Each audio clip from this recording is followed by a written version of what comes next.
So keep that in mind. Yeah, hey, forget I asked. That'll definitely do.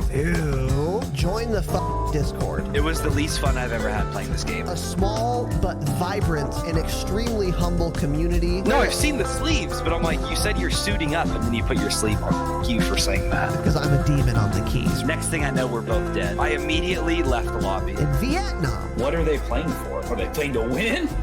Stay humble. Stay humble. We are live. Welcome to the Dropshot episode 13. My name is Casey, also known as Razanon.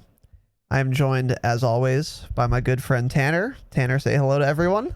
Hello, everyone. I hope you guys liked that little intro jingle we have here. So I decided to make that. Every podcast has one. And so I got like some music that sounded jingly. It has a juicy little bass line at the beginning. So keep... And I enjoyed that about it. And then I just threw in some voice lines. So in the way of announcements, first thing, let me know how you guys liked the intro. Cobalt seems to have liked it. That's good. And also, I have this like project saved for that song, so I can take out and add in voice lines at will. So if there's some dumb thing I've said that you would like in the intro song, let me know and I'll replace something with that line that you suggest, or Tanner. And if you want to go above and beyond, you can like link me a timestamp of when I said it. That would be ideal. That would make it super easy for me. And you would be able to give us that information on Twitter. Best place, though, would be our Discord. So a couple weeks ago, I started the Discord. A lot of people have joined, and there's a lot of content and a lot of people posting and talking and all that stuff, which is fantastic. So if you've joined the Discord, thank you. I appreciate it. It is a small, vibrant community over there, and we want to get it a little bigger, but there's been a lot of posting and just commentary and stuff in that, which is fucking awesome. So thank you guys for doing that. And if you wanted to get involved in the Discord, the link is in the show notes. If you're listening to this or if you're here live, I will link the Discord for you right now. So let's see, what else do we have here? Okay, yeah, another announcement. Tanner and I are going to, well, we want to get a new logo for the pod. So I'll show you what we have right now. And it's pretty good, but it's also just like an in-game screenshot, you know? And it's good for now, but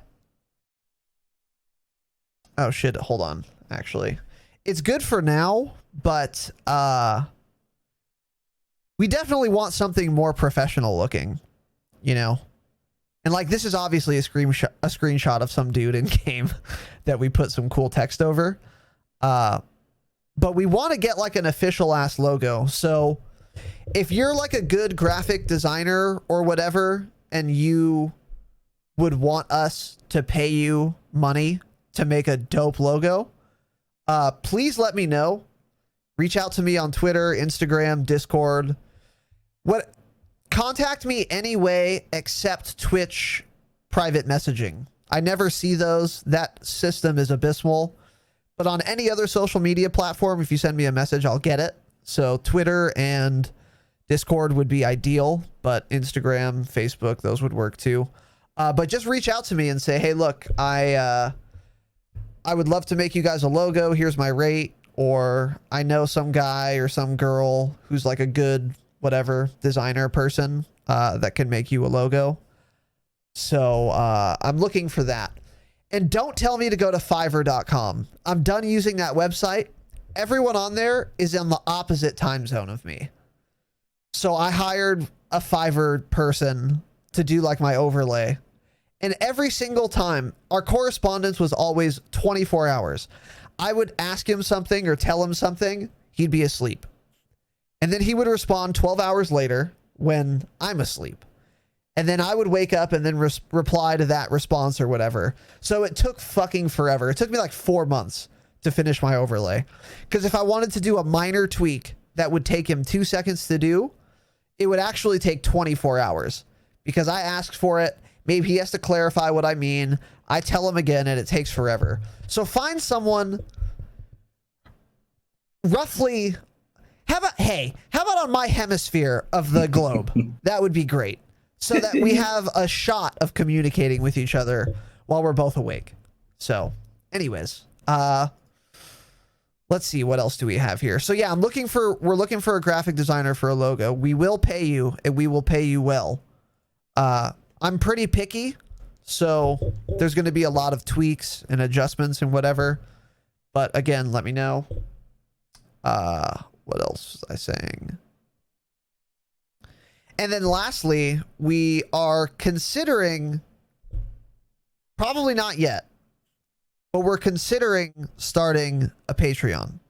So this is one way that whatever podcasters monetize and stuff. As you guys may or may not know, I'm trying to quit my 9-to-5 job so that I can make way more content and enjoy my life a little more.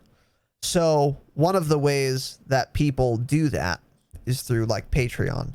The biggest and best way, of course, is to get advertisers, because then you guys don't have to pay anything and I get funded by big corporations, so I can keep giving you guys content that's not at your expense. That's ideal. But in addition to that, we've been considering doing like a Patreon kind of thing. So you pay whatever dollars a month, and then we give like a bonus episode. So we would keep doing the 2 episodes a week we're doing now, and then we would have maybe a 3rd episode for patrons only, and that would be that. And then maybe like some merch and shit too. But I still think this is kind of a ways off, but I just wanted to float the idea by you guys real quick. If you'd be interested in that, let me know if you would sign up for a Patreon. And also, what kind of episodes you'd want to have, what kind of bonus content, you know, because we're covering quite a bit already. So I'm not super solid on an idea for what else we would do, but I'm sure I could think of something. But if you guys have ideas, that would be great as well. So anyway, a lot of housekeeping. Sorry about that. But now we're going to get started here. Today's episode is about Plunder, the game mode in Call of Duty. So when Warzone came out for Modern Warfare, we also got Plunder. So Warzone is like the Battle Royale version. Plunder is quite a bit different. Roughly speaking, we covered this all in our, I think it's episode 10, called Warzone. We covered all the rules and shit of Plunder. So I'm not going to go over that again, but roughly speaking, you have a squad of 3, you run around the map and you collect money, and whoever has the most money at the end of the game wins. Basically, that's how it goes. And if you kill people, you pick up a lot of their money, so you don't want to die, obviously. And that is basically the game mode. But important difference from Warzone is that you can respawn, but there's like a 20-second timer. So you still play on the same Warzone map. There's still about the same number of people on the map, but it's a lot less campy because you can respawn. And you don't have to loot guns, because when you drop in Plunder, you have your custom loadout already. You don't have to go buy it or anything like in the BR version. So Tanner, go ahead and take this first note we have here for Plunder. Plunder, it's a super unique game mode. We've never really played anything like it. I'm sure some other game in the past has done something similar. We've never done anything like this, though, and I've never seen it. So props to the devs. I think they did a really good job. It's a really fun game. I mean, I can't think of anything out there where you land, you're going for money, you're attacking other players over money. It's very unique, and it plays much quicker than the BR. I think it's way more hype at times than the BR. Mm-hmm. it's nonstop action if you play it the way you're supposed to play it, which we'll get to that in a little bit. Yeah, we will get to that. But it's a nonstop action, just collecting the cash, securing the bags. It's probably some of the most fun I've had. Like some like the top 5 moments I've had since the game came out in October, whenever it was. Surprisingly, it's really fun. I agree with you. Surprisingly, yeah, like of my top moments playing this game, half of them are in Plunder. And we've barely been playing Plunder for like 2 weeks. So Plunder is a lot of fun. So basically what we're going to do right now is we're going to be talking about Plunder, obviously. We're going to go through a list of pros, things we like about it, a list of cons, things we don't like about it, and then basically going over our strategy. And then also I want to add one last note. Okay, I just want to not forget about that. All right, cool. So yeah, pro number 1, like Tanner was saying, super unique, unlike any game mode we've ever played. I can't even think of anything that's even fucking remotely similar to Plunder. Like not even close. It's just so like out of nowhere, out of the blue, different. Yeah. What were you gonna say? Well, I just remember like the day Warzone came out, somebody in your chat when we were playing, I remember they chimed in and said something about Plunder. And I was like, oh, it's similar to this game. I don't remember what they said. So, there's probably been something out there with kind of the same idea, but it obviously wasn't a big game because I have no clue what it was. Yeah. So that's cool. All right. So also, and shout out to Crichton. He's been a viewer of mine for quite a while. Big supporter of the pod. And he made a point to me last night, which is that this is a really good game mode to play if you want to familiarize yourself with the Warzone map, like for BR, but you won't be like super punished if you die or do something dumb. You can basically go wherever you want, and even if you get killed, it's like, okay, you're just going to drop back in and you can continue exploring. So that's really cool. You can play a bunch of Plunder where it's just a lot less punishing of a game mode in general than Warzone is, and learn a lot about the map. And if you do play a bunch of Plunder before you go into queuing for the BR Warzone, you'll have a lot of map knowledge, because it's obviously because it's the same map and there's no gas. So you're always able to explore everywhere. So it's cool that is the case. Additionally, on the same note, the vibe I get from Plunder is that it's like a party mode. Like it feels kind of like Infected or like Gun Game or those stupid non-competitive types of playlists. If any of those playlists were fun, Plunder would be that. That's what it feels like to me. So it also makes it a good like warm-up mode for the BR.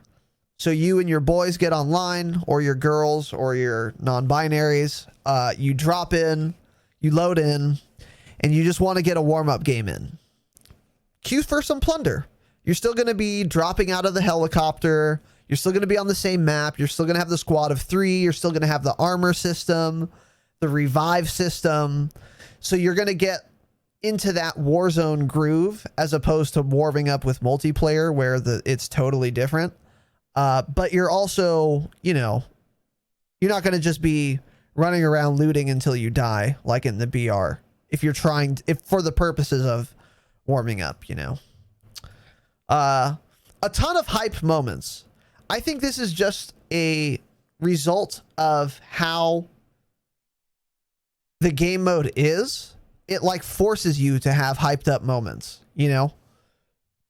like if you have a bunch of money and like 2 squads are coming at you and you're fucking fragging them out like, oh, he's down, fuck. And then you like turn around, you get in the chopper and fucking bounce or whatever. Like there's a lot of stuff like that happens almost every game. There's at least one like pretty hype moment. So that's super fun because that's the reason you play video games, like for those really hype, fun, crazy, chaotic moments. And Plunder is replete with those moments. They happen all the time. So that's really cool. There's minimum one like that every game. It's more like 2 or 3, especially when it gets down to the end and it's bonus round. Yeah. If you're in top 3, oh my god, it is nuts. I'm just constantly yelling. Yeah. Everyone's probably getting pissed off in voice with me, but it's just like it gets intense. And then I can see people maybe thinking this game mode is boring because, like we were finding last night, the top earner would be all the way up at Quarry, north side of the map. We'd go push them. They'd just be camping and sitting in a building. Yeah. So I can see people maybe thinking this game mode is boring because, I'm just running around looking for cash. But they're not playing it right. And yeah, that exactly. is probably why they're not enjoying it. If you're playing this mode the way that we're going to tell you how to play it, you're going to have a great time. I promise you, you won't have... It's impossible to not have the most fun in the world playing this. Yeah, I agree with that 100%. There is, like, if you read the rule set and you never played it, so you were like trying to a priori figure out how to win, you might think, I'm going to do a bunch of contracts. I'm going to get every care package that drops from those helicopters, and then I'm going to win. You know, you might think that, but that's not the case. And we're, like Tanner said, we're going to get into that because we've actually played a lot of this game mode. So let's see.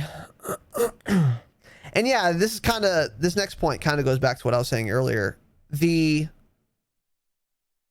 fact that you respawn means that you still get the really large map, vehicle travel, squad dynamic of Warzone, like getting third party, being the third party, being the fourth party.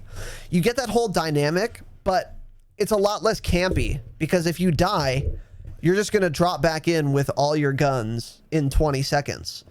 So you get the whole dynamic of like the BR, huge map, tons of squads feeling without the camping. Because if you die in a BR, you know, the game's over basically, kind of. But in this game mode, you just respawn. So people are far less inclined to camp.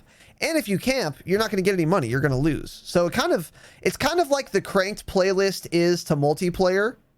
You know, it forces people by its rule set to not camp. Plunder is the same way on the Warzone side. It forces people to not camp because of the rule set, which is fun, super fun.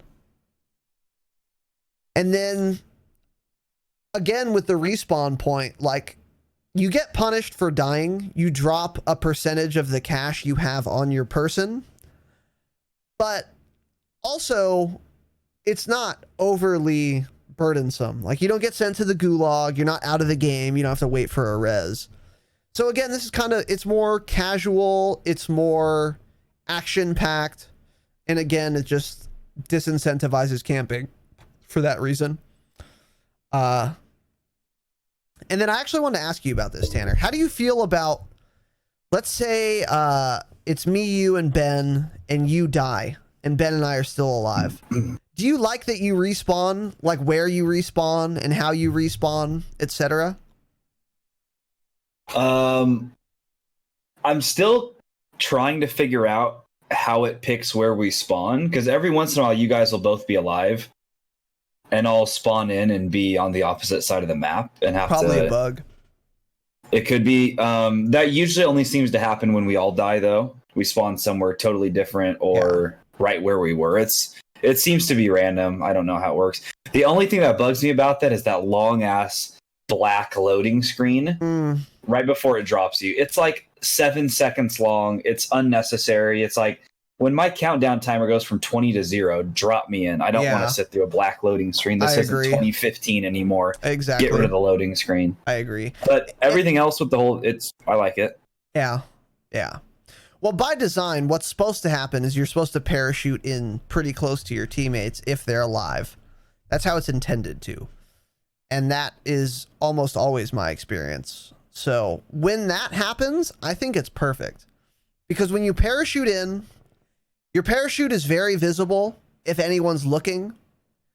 And the announcer will say something to those players if you're parachuting in close to them. So it's not like you're just going to like randomly come up behind someone and surprise them unless they're completely not paying attention. But you can also cut your parachute and come in really fast. And that way, you know, you're not going to just get shit on as soon as you parachute in. So I really like the parachuting in system for when you respawn. And it also doesn't parachute you like right above your teammates. So you can't just dive bomb in and be in like 10 seconds later. It's going to take you a while. And I think that's like a perfect compromise. So I really liked the respawn system. It's a good length of time too. I think it is 20 seconds, I believe, right? The timer is 20 seconds, and then it's like, another 10. So on that stupid it almost black ends screen. up being 30 by the time you're actually dropping. I think the respawn time itself is perfect. Yeah. Any shorter, and it would kind of ruin gunfights against a team of 3. They'd be able to come back too fast and help their teammates, and any longer I would get bored. So it's perfect. I agree with that 100%. 100%. So that's pretty much what we wanted to go over as far as pros go. There are probably more, but we couldn't really think of any. I mean, suffice to say, we love this game mode. We like it a lot more than Warzone. I wouldn't say I like it more than multiplayer, but I like it almost as much as multiplayer. It's just very different. So it currently right now, just because we played multiplayer for months, I like Plunder way more. Yeah, for sure. Because it's newer and stuff. And all that. But yeah, I see what you're saying. So now we want to go into the cons. I was trying to think of cons, and I really only thought of one, and that is that. So once one team has collected $1 million in cash, then everyone's cash immediately gets deposited. So if you die right at that second, you're not going to drop anything. But also, like 5 attack helicopters just spawn on the map and start shitting on everyone. And then if you kill those helicopters, they drop a bunch of money that you can pick up. I think this is fucking insanely dumb. It's not fun to just get shit on by a helicopter, and it forces everyone to go inside buildings. So like the bonus round should be the round where, all right, you have another 2 minutes or whatever the timer is to get as much money as you can. Go frag out. That should be what the bonus round is. But instead, they have death copters above you. They have a bunch of fucking black helicopters. And then you're just afraid for your life, and no one goes outside, and everyone just camps in buildings, and then it's like a waste of a bonus round. I really think the helicopters are dumb. How do you feel about them, Tanner? Yeah, I agree with you. I think they're dumb. They take way too long to kill. But I'm kind of having a thought, which I think we need to add to our strategy and test it out tonight. Okay. I think when we get towards the end of the round, if we're not in first place, or even if we are, we switch a kit to our regular primary weapon, and then as a secondary, use a Strela or a Joker or something. Because you get a ton of ammo with. Like, I think you get like, I don't know how many you spawn with. Every time I picked one up off the ground, I've had like 4 or 5 missiles. Pretty sure when you pick them up, they have more ammo than if you spawn with it. Okay, maybe that's what it is. I think if we both carry them, we can shoot down helicopters very easily and get a ton of money right at the end. So I think we need to attempt that. But it is extremely fucking annoying getting shot by them. They do so much damage, and they track you perfectly, and dude, they follow you. Yes, they'll hunt you, dude. Like yesterday when we were driving away in that truck, you kept falling out because you're getting packet lost, and it was shooting you. Yeah, that was it like was not fun. It was not like great. That. Yeah. I also think there's too many of them in the air, but Yep. And I just feel like they're always after us. I mean, I get it. We're always like the best team in the lobby, so they're always coming after us. But yeah, I don't know. We don't need to have a kit for it though, because I think as soon as the bonus round starts, they spawn a bunch of fucking launchers. Because I've never seen a launcher in Plunder except the bonus round, and I see them all the time. So I think once the bonus round starts, we don't have to switch kits. We just have to like start looking for a launcher. So. But yeah, we can do that. But you can also like, it's kind of dumb to waste time shooting it down yourself, because you can just let other plebs do that and then just go pick up the money, you know? But nobody seems to shoot it down. I haven't seen like anybody attempt to actually shoot one down. We'll give it a try. Yeah, We'll give it a try. So we'll give it a little try for sure. So now we wanted to go over our strategy for Plunder. And so basically our overview is we started playing this again. What did you say, 2 weeks ago? Tanner? Yeah. Mm-hmm. About 2 weeks ago. Pretty much 2 weeks ago, yeah. And at first we didn't understand really how the game works. They don't do the best job explaining the rule set, but once you play a couple, it's pretty obvious. And then we started winning a lot. And right now we're going to go over our strategy for how to get wins, because we've tried a multitude of strategies, and overall we've found what we think is the best. So we're going to go over that with you guys. So Tanner, go ahead and take this first little punto here. Okay, our strategy. Tip number 1, going out of your way to deposit is an absolute bait. When we first started playing, we would get $60,000 and like, oh my God, we need a deposit. We need to go find a deposit station. You don't need a deposit for the money to count. If you have the money on you, that money is in your total. It's on your person. It's counting. Depositing is just making it so if you die, you're not dropping that cash, which can be useful when you get a ton of money. But we were spending way too much time going and looking for a deposit station that we weren't getting kills. And, we were dropping from, 3rd, 4th place down to 8th or 9th, just going to deposit. Now, those deposit stations will be super hot at times. A lot of enemies around if you pick the right one. But if you're picking one in the middle of nowhere and you're just depositing, you're wasting minutes out of a fairly short round just doing nothing when there's nobody around shooting at you, and you need to just keep the money on you. You need to just always be moving in this game type. Yeah, 1,000%. So we were under the... What's up, Crichton? How's it going, brother? Nice hat, Yeti. How to get wins, invite Crichton. Yeah, you were doing pretty good last night, Crichton. We've got numerous wins with Crichton. I was low-key surprised. Not at just the wins, because we always fucking win. But, and how many, frags Crichton was getting. There were multiple times I'd get shot in the back, and I'd go down, and then Crichton would just fucking laser the dude. He was doing well last night. That was nice. But anyways, so, yeah, we were under the misapprehension that you had to deposit the cash, whether it be by balloon or the typical deposit helicopter stations, for it to count. But that's not the case. The only purpose of depositing cash is so that if you die, you don't drop that cash. So it just makes it safe, essentially. But you can win a game never depositing. You're just going to have a fuck ton of cash on you, so you better not die.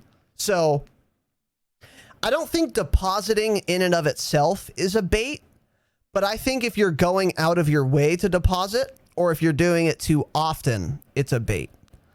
I would say, roughly speaking, general rule of thumb, you should only really be looking to deposit if it's super convenient, or if it's relatively convenient and you guys have a grand total of 350,000 or more.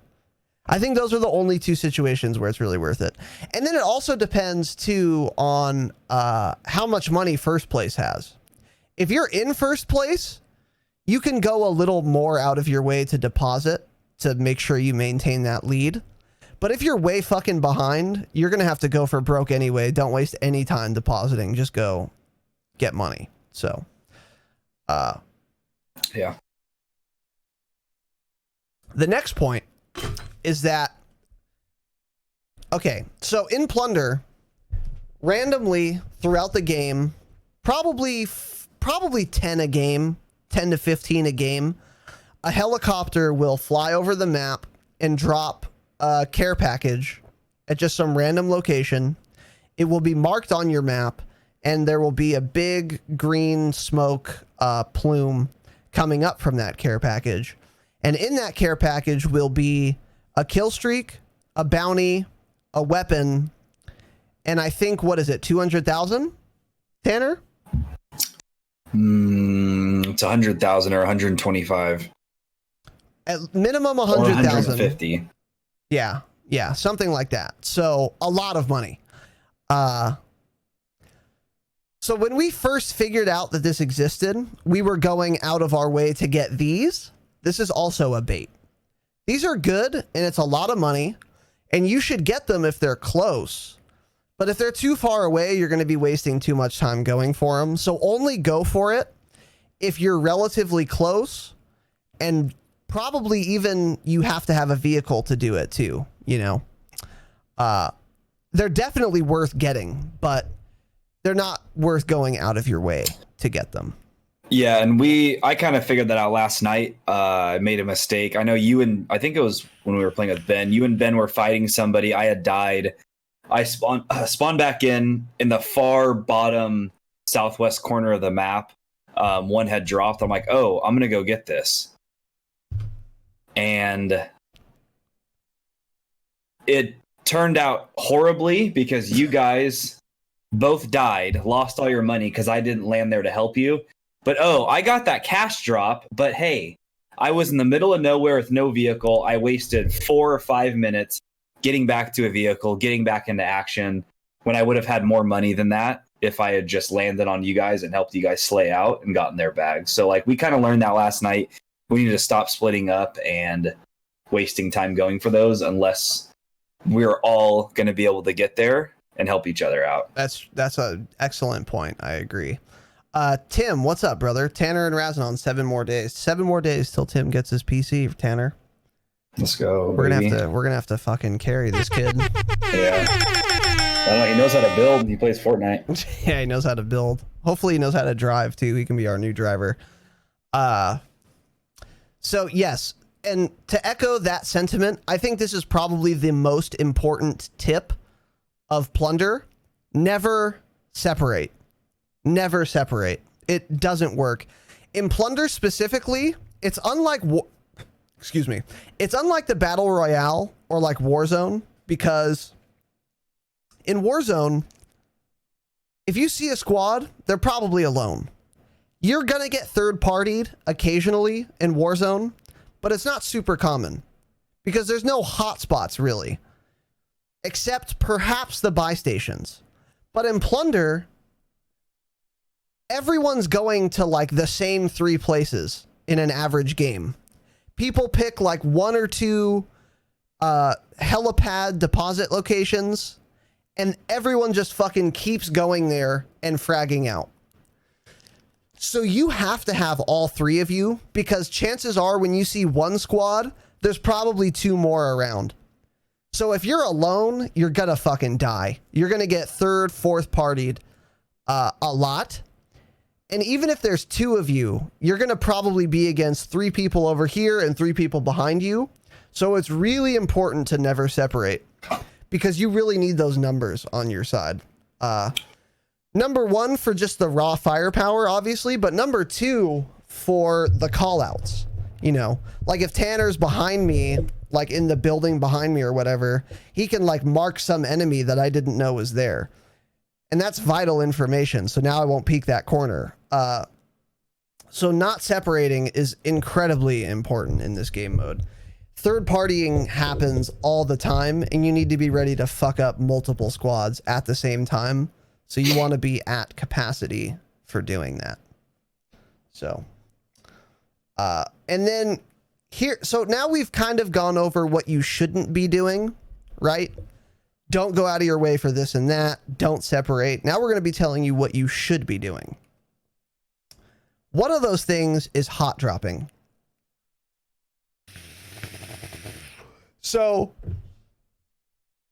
in Plunder, the top 3 squads are always marked on the map as squads who have the most cash.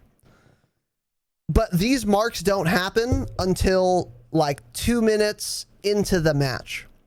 So ideally what you want to do is you want to hot drop, kill 2 or 3 other squads, and then loot the building that you hot dropped at. So you pick up their cash and all the loot at that location.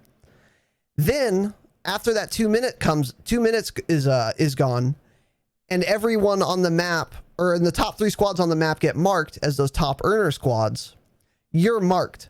You actually want to be marked in this game mode, because then people will just start trying to come and kill you for your cash, and you can just have people delivering money to you. Just delivering money to you. That is the best.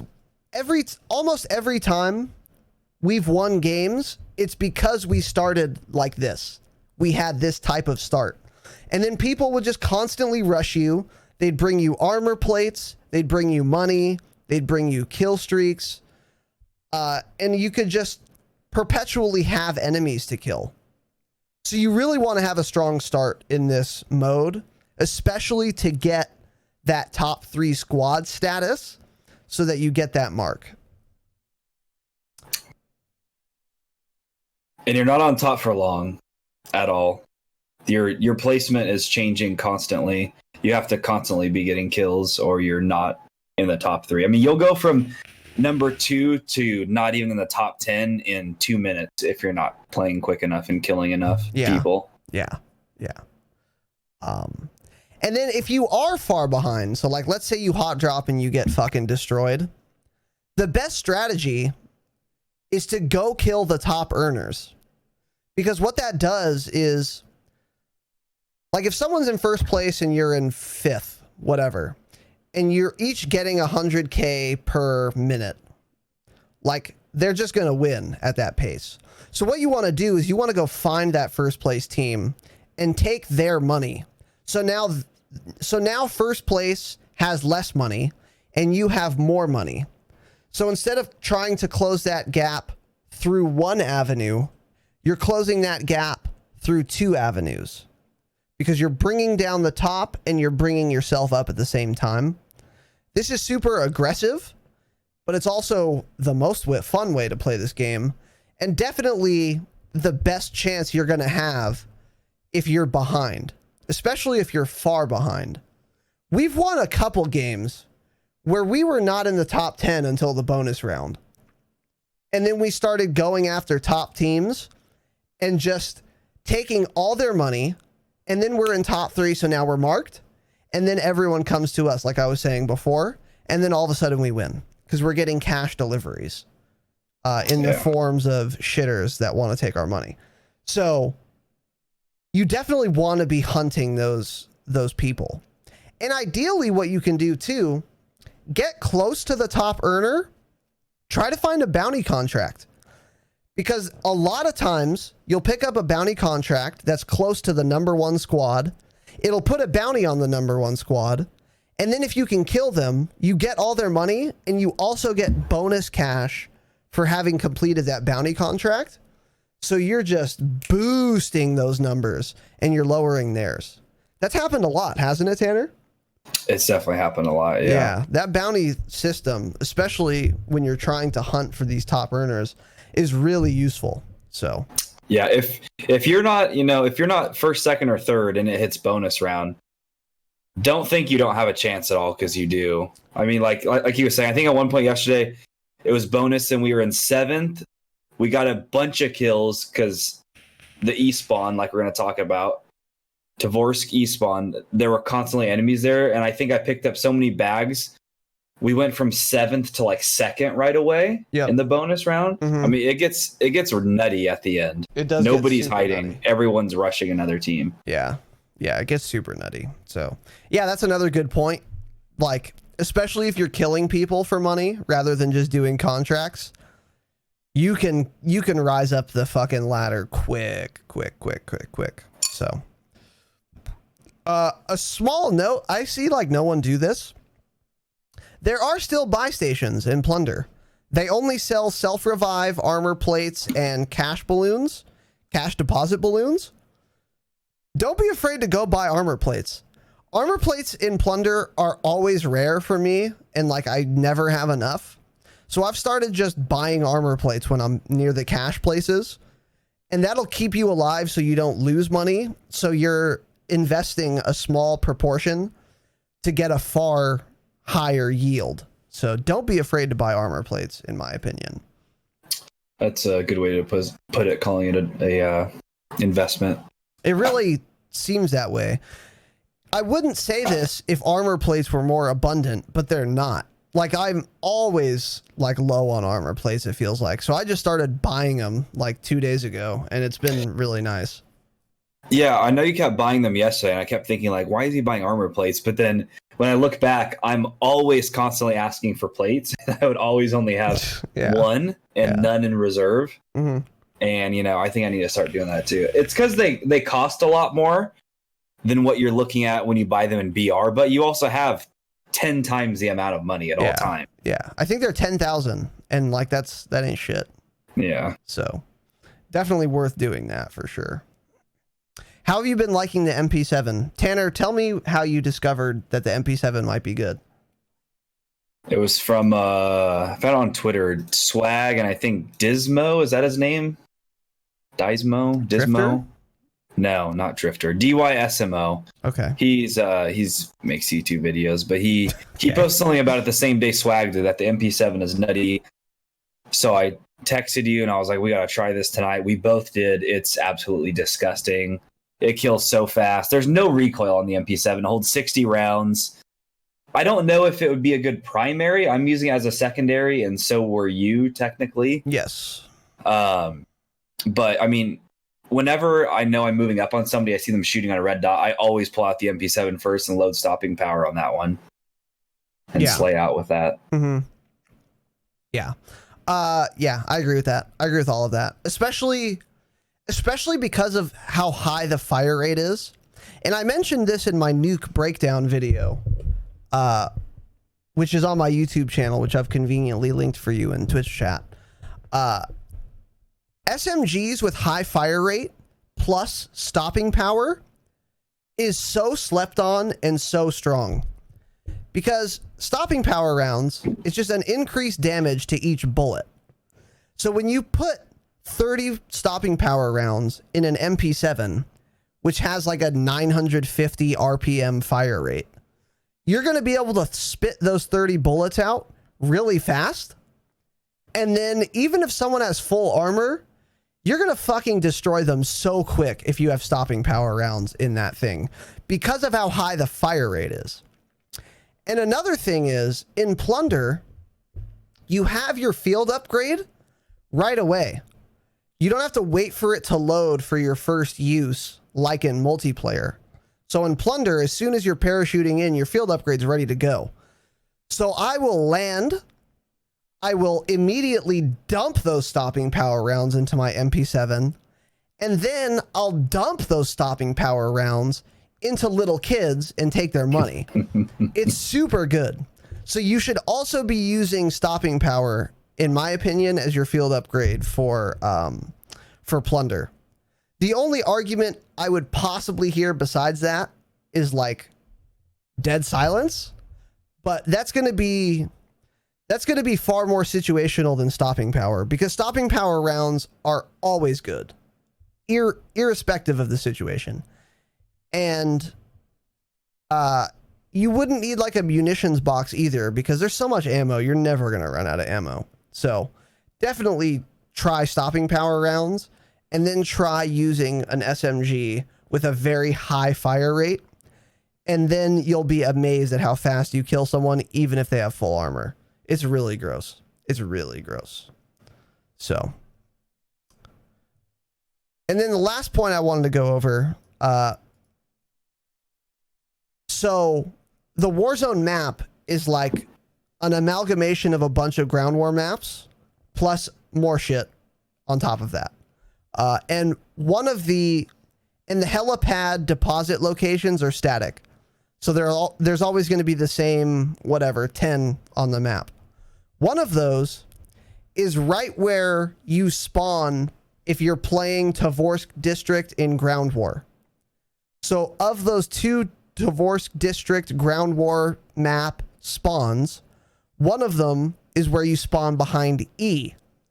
That exact spawn location is the site of a cash deposit helicopter place. This is the hottest place in every Plunder map every time.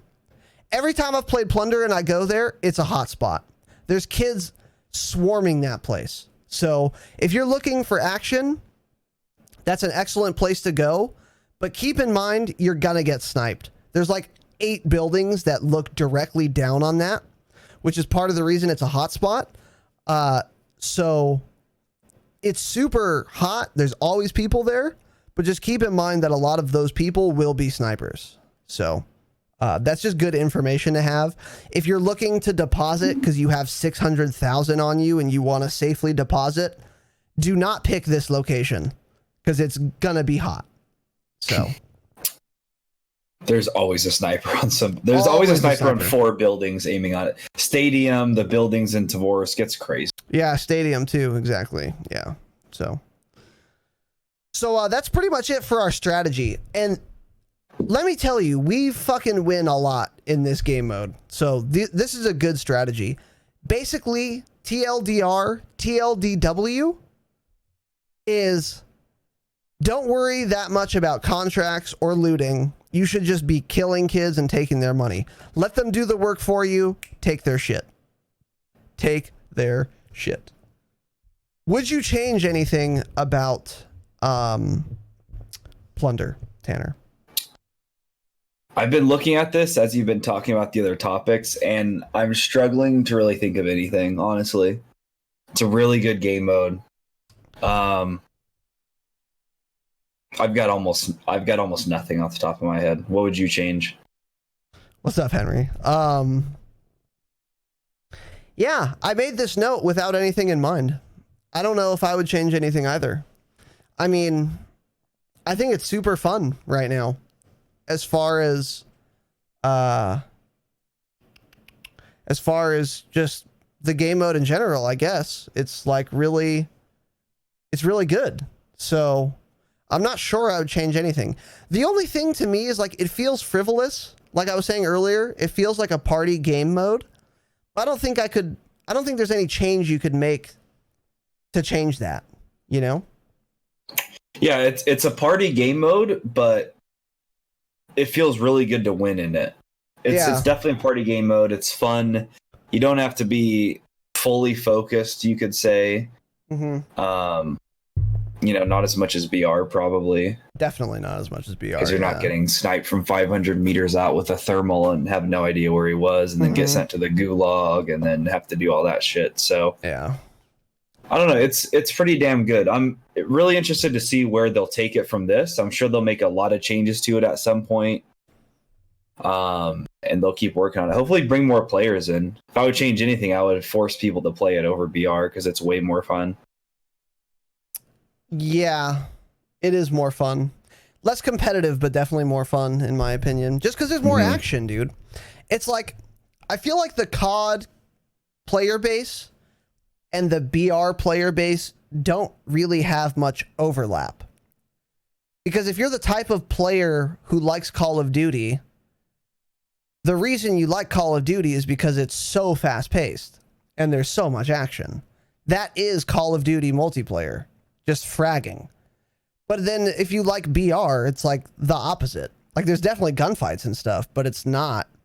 It's a lot of running around, strategizing, camping, looting. So those things don't seem to overlap too much to me, which is why I don't really like BRs in general that much, or Warzone in particular, because it's a BR.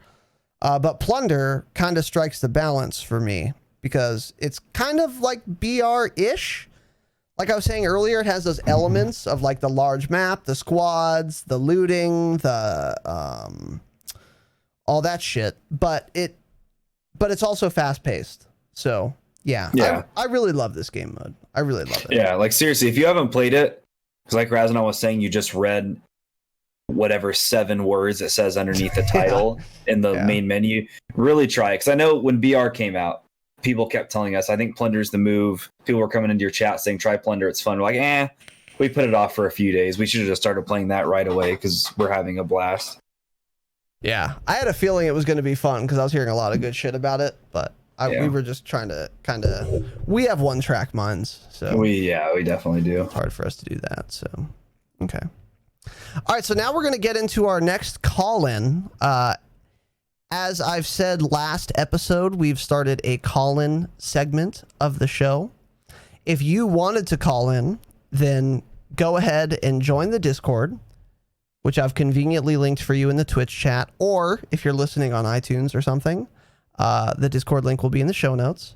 There's a section called Call-in Applications, and it's not hard. You just tell me who you are, a little bit of background shit, and then what your question is, and then we will schedule a call-in, and it'll go something like this. So let's see if our esteemed guest is ready. Cobaltick, are you here, sir? What's going on, What's fellas? good, dude? What's going on? Also known as Trent. How are you this evening, Trent? Hell yeah. Let's go. Going great. Good, dude. Good. Sounds like you're fucking on that lean, dude. You on that promethazine? No. No? Okay. All right. I'll keep that in mind. Listen, the feds aren't listening dude. to this. The feds aren't listening to this, okay? Black helicopters. So, Hey, it's all good. this is a safe zone here. But, okay. All right. So, Trent, how old are you? I am the ripe age of 20. Ripe age of 20. And you started playing on Xbox. I'm assuming that's Xbox 360? Yes, I started playing on 360. Nice. And then what was your first game? My first COD game would be Modern Warfare 2, shortly next to Modern Warfare 3. Interesting. Okay. Very nice. Yes. Okay. Okay. Good one to start on. Yeah, that's a good one to start on. Yes, I sir. started on MW 2 myself. I don't think I Nice. ever played Modern Warfare, so. Okay, and then so Trent, what was your question, young man? Well, what my question is how might this game actually innovate new ideas into the COD mainstream? That's a good question. So, I mean, well, we can take a look so far at like what has Modern Warfare done differently than every other Call of Duty. Now, I can enumerate a list for you, which I'm about to do right the fuck now. And let me tell you, Alright. most of these innovations were not great. They were not great. So, for example, one of their bright ideas was to do away with 3-lane maps so that they would have, I don't know, so that they could piss all over their formula that was working. So that's one thing that's Yeah. been an absolute disaster, right? I mean, what's the best Yeah, map that's in very Modern true. Warfare? What do you think is the best map? Definitely Shoot House. Shoot Nah, House. nah, actually, Piccadilly. Okay. Kind of retarded. Okay. So Shoot Trent- house. That's the right answer. Shoot House was the correct answer. Piccadilly was the most obvious example of a map done very poorly, throwing away the design ethos of the 3-lane schema and making a ubiquitously shit map in everyone's opinion. There's even Oh, yeah. there's even a video of an Infinity Ward developer streaming on Twitch. He gets into a lobby that is on Piccadilly. And now the match hasn't started yet. So it's not like he didn't want to get backfilled and that's why he backed out. He got into a pre-match Piccadilly lobby and he fucking noped out of there. An Infinity Ward dev. So, anyways. Well, at least the devs know it's shit. Yeah, I They even had a guess. conversation. It wasn't just like he left. One of his squad mates was like, "Are we gonna play this?" And he's like, "What is it?" And then he looked and he's like, "Oh." And then they backed the fuck out. So yeah, I wish they would have realized how bad that map was before they finished developing. But that's one of the innovations they had, which was terrible. One innovation that was good was the gunsmith, in my opinion. I really like the Yes. gunsmith. The attachments are super impactful. Tanner was actually lamenting his M4 attachments because he was doing a challenge for not using any. And he said, damn, attachments make such a big difference in this game. Like, this gun is garbage without attachments. Yeah. So, Even an M4, a one attachment M4 is just the worst gun in the game, it feels like. yeah. Oh God. Yeah, it's not great compared to the 5. So that's an innovation I like, but Tanner, what else has this game done differently than every other Modern Warfare? My biggest thing is I think this game may have done away with the pay to win schematic they had going on. That Black Ops 4 had it heavily. They drawed people into buying the loot crates, which you had about a 1% chance of getting the weapon you were looking for. So you kept buying them. And hey, I know somebody that worked on, his name was Razanon. It worked on him. He bought a shitload of those. I bought a lot too, but not nearly as. I never got as lucky as him, it seemed like. But with it getting leaked before this game came out that there was going to be pay to win and them having to change the whole formula, I'm thinking that is completely done from Call of Duty. I think loot boxes in that way that you have to pay for and it's completely randomized will no longer be a thing. So I think that's the newest, if you could even call it an innovation. I think that's the newest change that will not be moving forward in Call of Duty, I would hope. Just the whole battle pass. Happened. Exactly. Yeah. Thankfully, the gaming revolution leaked that. Otherwise, we would all be paying $100 to try and get a gun. That's that was so OP. true. That's so true. I still think we might have an entire episode on are leaks good or not, and that's definitely going to be a point in the pro leak camp. But Trent, what kind of innovations did you see in this title, and do you think those will carry into the future, if any? Well, one thing I really like, and I think most of the Modern Warfare community likes, is actually gunfight. That game mode has become, I think, a big part of what this game is, because it's kind of a different meta of a game mode. It's only 2, 3, or 1v1, and you don't get to pick your own class. Everything is set up so it's equal, and you're just putting skill against skill. It's no longer class against class, now it's player against player. And I actually really like that, because it shows you if you're better than you think you are or worse, so you can learn what you're doing wrong and learn what you're doing right. And it actually helps me in the game, and I like that.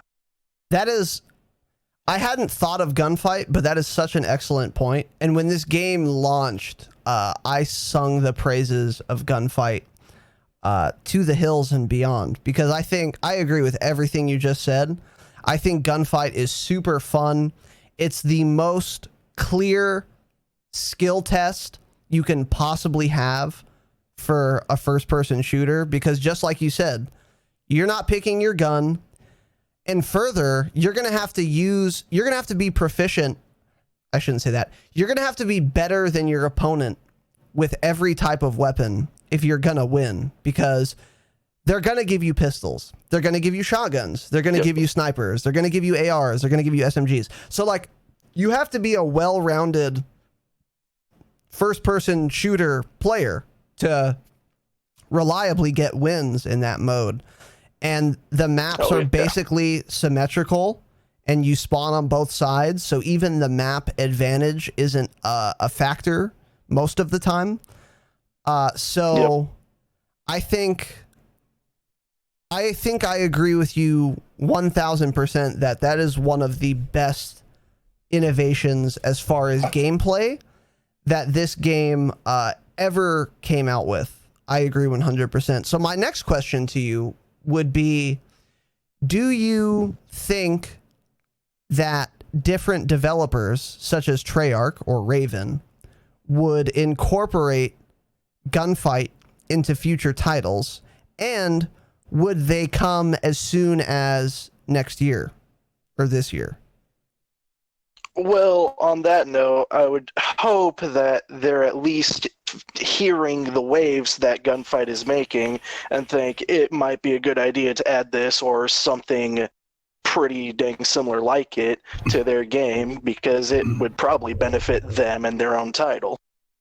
I agree with that. My only concern would be, has it really made waves? You know? That is true. I'm not sure how popular Gunfight is, and it's hard to gauge right now because all of the fucking Warzone hype.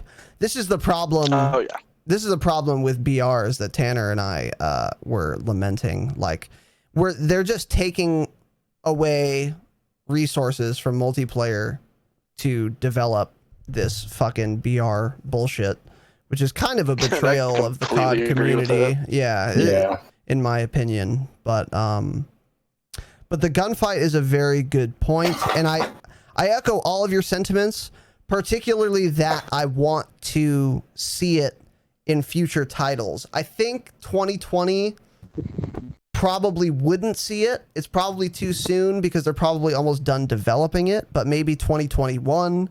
Certainly the next Infinity Ward title, especially the fact that they've been doing these Gunfight tournaments, which is like the most fun I have in this game. When there's actually something on the line. Yeah, and like you want that blueprint so bad. Like those are the most fun I've had in this game, is those tournaments for sure. So yeah, I agree with you completely, Trent. Yeah, they need to add more tournaments again. I remember at the start of the season they said they're going to do them more often, and we've had exactly one Gunfight tournament, and there's 15 days left in the season. So I know. Yeah. If there's not one this coming Tuesday, we're obviously at all this season. Yeah, I agree. All right, well, Trent, thank you for the question. Thank you for calling in. I appreciate it. That was an excellent question. So if you're listening and you wanted to call in, this is the type of question that is just A1. Very good question. Last thing I wanted to ask you before you go, how did you hear about the podcast? I was actually, it's a funny thing. I was just in work, really bored and on my phone, and thought, you know what, let's try to find a Call of Duty podcast, and stumbled upon this one. And after episode 1, I was like, fuck yeah, this is awesome. Dude, that's fantastic. All right, well, thanks a lot for the question, man. Thank you as well for the support with the subs and everything. That is going above and beyond, obviously. But even just being a listener, being a viewer, and calling in, we really appreciate it. So thanks, man. Yeah, thank you. No Good questions. All right, brother. So keeping it humble. Keeping it humble, dude. All right, brother. Have a good night. Yeah, you too. All right. Fantastic. Excellent call-in question. Excellent call-in. Damascus Impaler, what's up, dude? How's it going? Except that dumb hill map. Yeah, that was the one caveat I had for the Gunfight map evenness. There are times where like you'd prefer to spawn on top instead of bottom, but that's a really nitpicky point. Is Gunfight even still an option right now? Yes, it's still in the game. As far as I know, they're never going to rotate that out. But like no one really plays it, so. Side note, I'm hunting down the people that gave the podcast a 1 star. We should have the reviews soon. Okay, Crichton. That's like an NSA governmental agent kind of thing to say. So my only thought on that is black helicopters. So keep that in mind. All right. So excellent question. Excellent question. Thank you again, Trent, aka Cobalt. Very much appreciated. So we're going to be wrapping this up relatively shortly. But before we do, got a couple more little things to talk about, and I wanted to show you guys this video. So let me take a fat swig of my beer, and I want to show you this. And Tanner, you have my stream open? Of course, yeah. Okay, you have to watch this, dude. Okay, yeah, I actually haven't seen this yet, so I'm excited. Okay, so this was... So of those hype moments that we were talking about when we do Plunder, this was one of them. This was the funniest fucking thing that has ever happened. So I don't know, for you boomers out there, see, Cobalt might be a little too young, but back in the day, there was this small little video game called Halo, right? And Halo had campaign missions. Okay. And a lot of those campaign missions would take place on the Pelican. And the Pelican was like the futuristic UNSC Space Force, by the way, Donald Trump, MAGA. like vehicle, whatever. And like sometimes all the Marines would be sitting on the side of the Pelican shooting down at aliens, like the grunts and the elites and all, whatever, the brutes, etc. And we were playing Plunder, and I found a chopper, and I had a moment that was reminiscent of Halo 3 campaign. It literally felt like I was playing a campaign mission, except we were playing multiplayer. And the reason it felt like a campaign mission is because I was driving the chopper, so I was in third person, and I'm just watching bullets spray down. So let me show you guys this video, dude. Take a look at this shit. Unfortunately, we don't pick up Tanner's voice, but that's not super important anyway, so... Damn, that's crazy. So keep that in mind. I was fucking yelling too. Yeah, you were pretty hype. All right, so let's take a look at this here. Okay, all right, let's watch. Wait. Okay. I'm getting the chopper. Securing while in the chopper. This right here, dude. This is a campaign mission, bro. Okay, okay. There's another one behind us. Right here, you see him? You see him?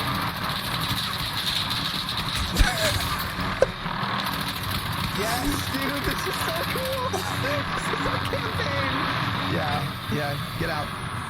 Dude, that was like a campaign mission. Dude, it was so fucking funny, dude. I got him. It was me. Got him. And then this last little moment I thought was cool too. Okay. I just hung off the side of a rock while Tanner secured the bag. Hovered over him. This is so fun, actually. He got the bags. Get the kill streak in the bounty. You're such a pussy. I chastised Tanner. And then we just yeet out of there. And then secure the bags. Fun. So that was I'm getting the chopper. That was one of the fucking funniest things I've ever seen. That's crazy from my perspective, huh? Yeah, it was. That's interesting to see it from you. Yeah, it's funny. It looked exact because I just see your name and you're just spraying down on kids. It was so fucking funny to me, dude. Dude, the hit reg when you're passenger in a helicopter is weird though. It doesn't. Something's messed up with it. It doesn't always hit them. I'll put like 60 bullets into somebody and 4 of them will connect. Yeah. It's because it's hard to like. I try to like keep it steady, but also have you facing the enemy. You know. Yeah. But I don't want to stay too still, or we're all just gonna die. So it was a fun little balancing act. You're a good driver and pilot. You had a good little driving. Your driving part yesterday too, just swerving through everything. Oh yeah, dude. Yeah, I was having to do some evasive maneuvers. Like I was the fucking Secret Service detail for the President of the United States. Yeah. So that was fun for sure. Shut them shitters down. Yeah, for sure. Yeah. Thank you again, Cobalt. Chop Shop Square, Tiananmen Square. Damn, dude. Halo back in Nam, bringing back so many memories, dude. Yeah. I remember my friend Michael, who lives across the street. I would have him bring over his Xbox and his TV, and we would like, I don't know if we would play campaign on separate TVs or if we would play multiplayer. I think both. I think when we were younger, we did campaign, and then when our balls dropped, we started wanting to, do adult activities like shit on kids and multiplayer in a video game. So. The Halo campaign was good though. Me and Ben played a bunch of those through. Yeah, dude. I specifically remember one Friday night, Michael came over and we just beat the whole campaign on Legendary co-op downstairs. Mm-hmm. It was so fun. So fun. And like, well, yeah, I can't. Yeah, dude, I remember those. Love that shit. It's like the Master Chief was guiding your hand as you flew. Yeah, dude. Call me, what was his name? John? What was Master Chief's name? I don't fucking know. I know he was Spartan 316. No. That's was he John 316 from the Bible. Actually, it's Austin 316 from the WWF. Damn, okay. That's another boomer reference, so keep that in mind. You're a fucking boomer for sure. But yeah, the Halo campaigns were fantastic. Anyway, so when I was playing, that's why you guys heard me say it live. Like, as I was doing it, I was like, dude, this feels like a campaign mission. It was so funny. It was so fucking funny. So keep that in mind. What's up, Chris? 777. I don't know what the fuck you're saying, Crichton. 117, John. Okay, yeah. I knew it was John. I was pretty sure. 117 sounds right, though. So, California on quarantine, by the way. Getting a little bit away from COD here. So, Tanner and I live in California. We live in the LA County specifically. Even more specifically, my address is... No, I'm just kidding. But more specifically, we live really close to Raging Waters. So if you know where that water park is, it's pretty famous, especially if you're like in Southern California, you would know about it. But so we live around there, and LA County, the county we live in, is officially quarantined. So all non-essential personnel are no longer allowed to work. Guess who works for official personnel? Both of us. We both still have to work. It's a fucking travesty. Specifically, I can work remotely, which I've been doing for the past week, which is still better than going to the office for sure. You know, I just log into a VPN, put in my credentials, do my work. And then Tanner works at a hardware store, which is somehow essential. Can you explain that to me, Tanner? Hey, I don't need fucking nails right now. Everyone's dying of coronavirus. We have a lot of I'll cleaning chill on the supplies power and things like drills, that. dude. Oh, you have cleaning toilet paper, supplies? paper towels, cleaning supplies, bleach, the masks everybody was looking for. We've been out of all of them for a while. Here's the thing. We've been having this discussion. The businesses they deem essential is fucking outrageous. Okay. Tell me more. Liquor stores are essential. Damn. Nurseries where they sell plants are essential because they sell vegetable plants, which in turn can give people food. So they're essential. Basically, the only damn things that close down, I'm pretty sure like dry cleaners are even essential. The only things that closed down were like hair salons, nail salons, and small restaurants that didn't do a lot of business to begin with. Like one down the street from basically our entire street is closed down. Like we have like antique shops by us. You know, you've probably driven through there. I doubt you've looked. You don't fucking pay attention. But absolutely not. Yeah. those are probably all closed down, I'm sure. So we're like one of the few businesses open. But actually, I left early today, and apparently it was actually a really busy day, like busier than most Saturdays. So good thing you people, yeeted the fuck out of there, huh? Yeah, so people also don't give a fuck. All the old people, like I figured, are just coming in, ignoring it, spreading their virus everywhere. Oh, I'm not going to get sick. Yeah, but you're going to fucking kill my whole family. Coming in with capris and a tank top. Go home. Yeah. So. Yeah. Interesting. Yeah. So I don't know. I mean, we are working less hours. Our hours are shorter, so I don't have to work past 4:30 all week. I work like 10 less hours next week, so that's good. That's good, I guess. Yeah. You can't collect unemployment that way, though. Yeah. It's like my brother works for a gym, and he just doesn't have a job now for the foreseeable future. But now he doesn't have to work, and then he can get full unemployment. Whereas your hours get cut, your money gets cut, but you can't get in on that unemployment check. So no, they did do something temporarily. I mean, I'm not going to do it, but it's something to do with like if your hours were cut because of this, you can file for a form of unemployment. They did all these temporary things to help with it. And Daddy Trump is just going to write me a check for $1,000 too, apparently. I don't like them putting chemicals in the water. They turn the friggin' frogs gay. Yeah. That's Trump's best friend, Alex Jones. Yeah. Okay, so let's catch up on chat here a little bit. Yeah. A hardware store does not need to be open, though. I'm not going to build my deck in the middle of a pandemic. That's what I'm trying to say. That's fucking outrageous. Well, here's my thought. In 2 weeks max, we'll all be closed down. I'll be closed down. You'll be closed down. The only places will be open will be fucking nowhere because the National Guard will be gunning us down if I step outside my front door. Yeah, so that's where we're at. Okay. I'll keep that in mind, dude. We're going to be putting FEMA camps. Black helicopters. Yeah. All right. So yeah, just watch out for the black helicopters. And then you'll be safe. So let me catch up on chat here a little bit. By the way, if you're listening, this is streamed live at twitch.tv/Razanon. If you wanted to join in on the chat, do a call in, etc., join the Discord and find me on my Twitch channel Wednesday, Saturday, 7 p.m. Pacific time. I live up the block from Raz. You do not, Chris. Otherwise, I would have bought you coffee, like I wanted to buy coffee for the minor. Yeah, I was just gonna say that. Remember when he tried to take a high school child out for coffee? Dude, all right, when you say it like that out of context, it sounds bad. But there was a kid that lives really close to me that used to watch all the time. His name was Scuba something. Scuba Steve, was it? That reference would have been too old for him. Anyway, it was Scuba something, whatever the fuck it was.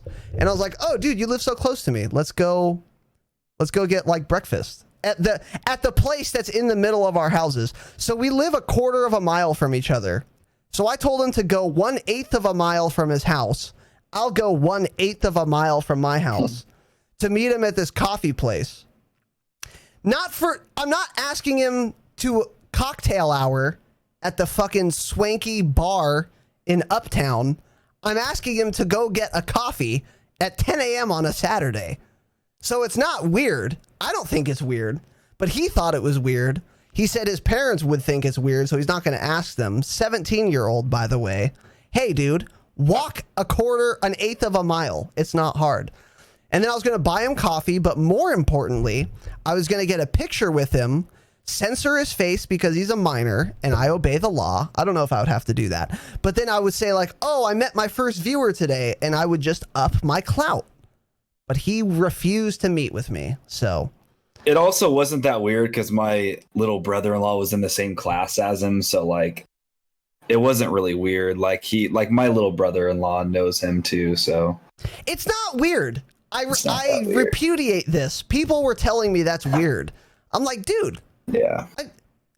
Like what do you think's going to happen? I'm going to abduct him. I'm going to put chloroform on some rag at 10 a.m. You guys are crazy. So you're pissing me off. Anyway, I don't know why I said all of that. Ditto, mission essential military jobs suck ass. Damn, Rezi, that sucks. Yeah, pretty much all the military shit would probably still be open. Yeah, you're fucked there. Y'all need some nuts and bolts, true. Operators always essential personnel. That makes sense. They're going to be the ones that are enforcing this shit. OS Frog, dude. I have to tie that into my I don't like them putting chemicals in the water that turn the friggin' frogs gay. I have to tie that into that button. They're open because they carry toilet paper and paper towels. Yeah, but if they're going to have grocery stores open, I don't know. Is this a conservative king podcast now? Who's conservative king? Is that a person? Or are you just saying I'm conservative? I'm not conservative necessarily. I don't know what I am. I reject political affiliations. Follow his MySpace too. Follow his OnlyFans. Okay. Scuba Gaming. Yeah, some friend you are. Yeah. He hasn't been here in forever, Crichton. What am I supposed to remember everyone's name? He doesn't even really game anymore. Yeah. It's more like Scuba not gaming. Yeah, Scuba doesn't fucking game. Wrong button. It's fine though. Coffee. Who even does that anymore? I'm on that boomer juice. What the hell's boomer juice, bro? Has fish for kids. Yeah. Everyone thinks I'm fucking Jeffrey Epstein because I want to buy a fan a coffee. If he was an adult, I would have offered him the same thing. Had nothing to do with his age.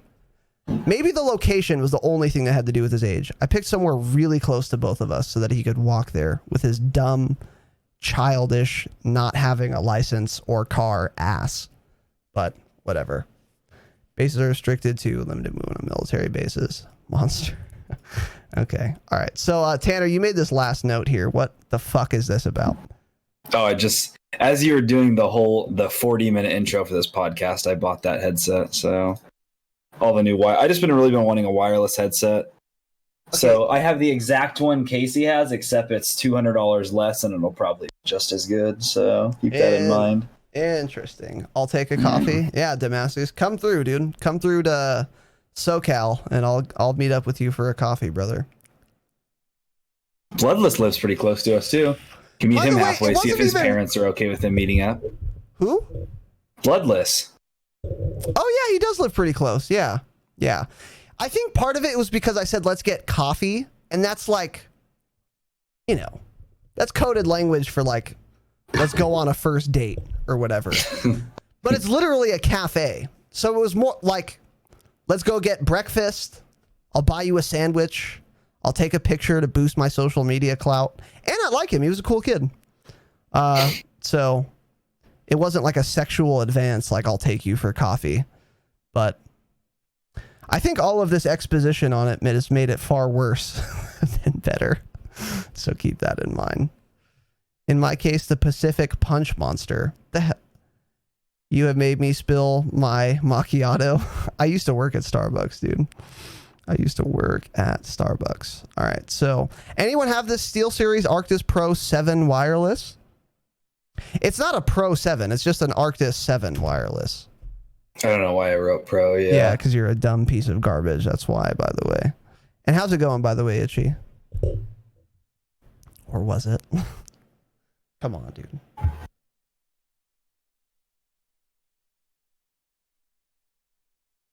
Oh, that's from Talladega Nights. I haven't seen that movie in so long. I don't watch movies anymore, dude. I don't have the fucking time.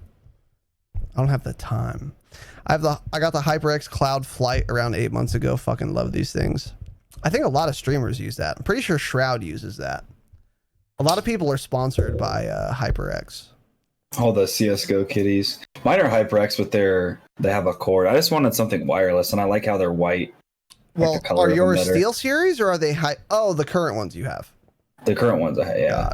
Got it. Yeah. I was telling Tanner, part of the reason I got a white headset, I think it looks clean irrespective of my skin tone, but the other point was that if you have something that is literally paper white, it'll make your almost paper white skin look a little darker in contrast, which is good for the production value of the pod. So mine are standard as fuck. Yeah. I mean, these things, look, dude, I wouldn't recommend anyone buy a headset for fucking $300. That's outrageous. But I work 40 hours a week and don't pay rent, so I can afford outrageous expenses like that. Consoles have the ability to compete with PC. They just haven't figured it out yet, but there is a way. Well, a console is a PC. That's what pisses me off about people who buy consoles. Look, if you're some mom, some soccer mom who wants to get a Christmas present for her 9-year-old son, and you don't know dick all about computers, that's why consoles should exist. For your knowledgeless old ass to walk into a Target and just buy a gaming system for your kid. But if you're an adult, why are you buying consoles? A console is literally a computer. It's just pre-built and shit. It's a shit pre-built computer with 3-year-old tech. And then you think it's somehow different because it has like its own port for a fucking controller that you also shouldn't be using. Consoles are computers. They're just shitty computers. So if you're going to be a gamer, an adult, sophisticated gamer, build your own fucking PC, and then you can modularly customize and modularly improve and expand on, which is the biggest point. I can't get a new graphics card in my Xbox. What is the current one? 4? What is the Xbox called now, Tanner? Xbox One X. Okay, whatever the fuck. Yeah, your stream is like buffering like crazy. Is it?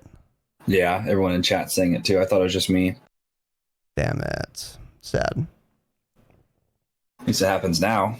Mm-hmm. You're not wrong.